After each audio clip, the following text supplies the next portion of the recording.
Today is Monday, November 20th, 2017.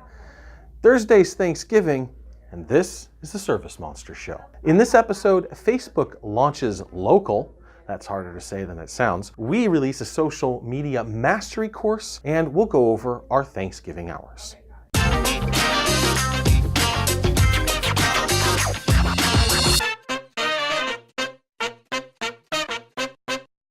This week in social media. So LinkedIn, a little while ago we talked about it. They released this mentor program. They released it to everybody just recently. So kind of excited about that. I jumped in as an advisor and seeing what they churn up. I don't know if you guys are going to be hanging out there as service providers, maybe other tech companies and so forth. But just keep your eye on that, especially if you're in maybe restoration, something that you may want to look into. Last week, we finally released our social media mastery course where we've compiled essentially all of the videos and articles that we've done over the last 2 years. Gotten a lot of play. A lot of people are going through that stuff. I would encourage you to do it as well. If you feel like you need a kind of a brush up or you're completely lost, it's a good place to go through and just take a look at what we have to offer. It's all free. There's no sign up, no email, no cash, no nothing. It's one page, has everything in it you need. Just go check it out. Facebook launches Local. It's an app that they say you can connect with all the cool things that are going around in any given area, meant for travelers or local people. Restaurants and hangouts are kind of there right now.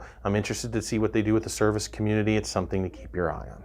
This week on Smug. So Brent brings up a tracker Smug post today talking about sluggish performance. We are definitely aware of it. There's some intermittent thing going on. It was going on last week. Particularly heavy Monday and Tuesday, but we can't see that it's due to large usage. We've put a lot more logs on it. Engineers are on alert. We're paying attention. A lot of the times we can just kick the box and things will go back to normal. So those Smug messages definitely help if we've got our attention attracted elsewhere. But know that we're focused on this. We're trying to figure out what the issue is. We're going to be applying some horsepower, spinning up some additional VMs just to see what we can make move. Again, it's intermittent, so please bear with it. Go ahead and report it, and usually it's cleared up in 20 minutes or so. Kevin Snyder basically begs us to put SendJim campaigns within the drip campaigns of ServiceMonster. Look, I'm a fan. We're going to be putting Fill My Schedule pieces in there too. I want SendJim as well. You should be able to set up drip campaigns and essentially build yourself a Fill My Schedule or SendJim-based drip all on your own. So I'm a fan. It's one of the reasons why we created this kind of on your drip campaigns, the sidecar of things that we could populate that you can drag over.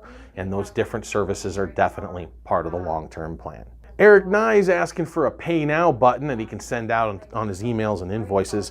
Love it. Obviously, it's something that we don't have yet is a web form or a customer portal where they can apply payments. Look for the next big release in our web form technology. We'll be including a handful of web forms, everything from list of employees to bios and the option to apply a payment. This week inside ServiceMonster. So we finally got our Ryan Kettering collection, the Fill My Schedule cards designed by Ryan Kettering and Prolific Prints. I love them. They're great. Put his stamp on them. We're going to be shipping them out this week. If you want to see them, they're on Smug. You can also send in a support ticket. We'll probably be doing a blog post about it, so keep on the lookout for that. And if you would like us to switch it, we'll need an email telling us to do so. We're not going to do them automatically, but they're great looking cards. We have a few minor tweaks to do, but I'm sure we'll be printing either by the end of the week or beginning of next week. So we go to ICE every year. It's been 3 years now, I think they've been putting that show on. This year they sold it to Thad Eckerson. He runs the huge convention also. He runs a couple other shows as well. Over the last decade, he's put on 19 shows altogether. So he bought ICE and last week asked me to speak. So I'm going to be on the main stage talking about employees.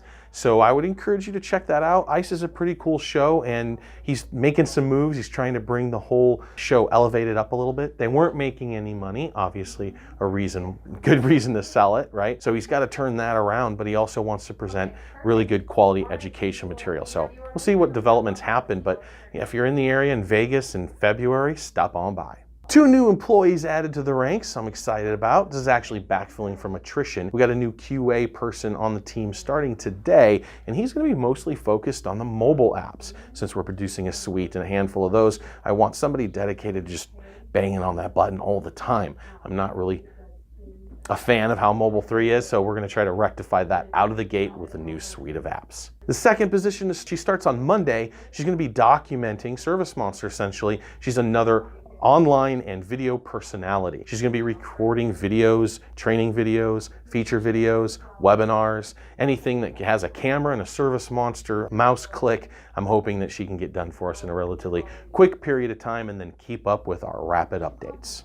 ServiceMonster's Thanksgiving hours are a little bit wonky, so pay attention.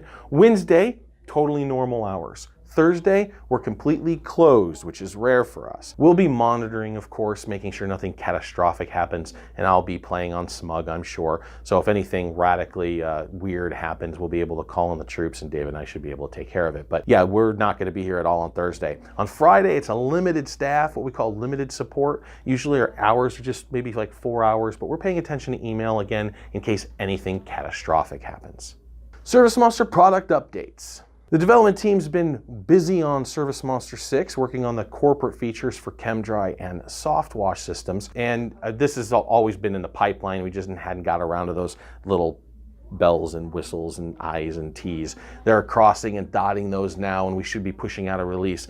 Maybe not this week because of Thanksgiving, but definitely next week. There's a handful of bugs that are fixed in there as well, so look for that. Mobile Technician continues to press forward at an amazing pace. There was about another 30 trackers closed on that thing, and they'll be pushing out a release, I'm hoping tomorrow, to get to the new beta people. So we've got maybe 20 people on beta now, and all positive feedback. A couple little things like, why can't I do this yet? Just because we haven't built it yet. Or maybe they don't understand the nature of the product. Again, Technician is built for the technicians. There's 2 apps that'll serve you, Operator and Technician. Operator's coming out down the road, and that'll be your Mobile 3 replacement. Technician is just to process jobs. That's it. It's not a sales tool. You're not going to put jobs on the schedule. You don't even see other people's schedule with this tool. That will be Operator. So keep in mind what you're looking at here, but it does make it super easy on the field to work with those jobs. From everyone here at ServiceMonster, thank you so much for your attention. Have a happy Thanksgiving. Subscribe to our YouTube channel. Go check out the demo. Give us a call.